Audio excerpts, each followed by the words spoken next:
বড় মেজারিং বলে 1 বোল ওটস নিলাম, মাঝারি বলে সুজি নিলাম, বড় মেজারিং বলে 1 বোল ময়দা নিলাম। সুজি আর ওটসকে মিক্সিতে গুঁড়ো করে নিলাম। একটা বড় পাত্রের মধ্যে ময়দাটা ঢেলে দিলাম, সুজি আর ওটসের গুঁড়োটা এর মধ্যে ঢেলে দিলাম। এর মধ্যে জোয়ান মেশালাম, স্বাদ মতো বিট নুন মেশালাম, একটা মাঝারি সাইজের পেঁয়াজ, 2 কোয়া রসুন আর 2টো কাঁচা লঙ্কা কুচি এর মধ্যে মেশালাম। বেশ খানিকটা ধনেপাতা কুচি মেশালাম। আগে থেকে ভেজে রাখা ভাজা মশলা দিলাম। এই ভাজা মশলার ভিডিওটা আমি একটা ডিম ফাটিয়ে দিলাম।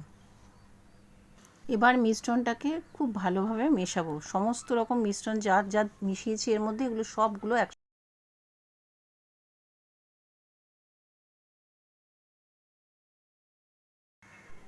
এবার আমি আস্তে আস্তে ব্যাটারটা দিচ্ছি। এই রেসিপিটা খুব তাড়াতাড়ি হয় এবং এটা খুব হেলদি একটা রেসিপি। এটা বাচ্চা থেকে বড় সবাই এই রেসিপিটা করে বাড়িতে তোমরা খেয়ে দেখতে পারো।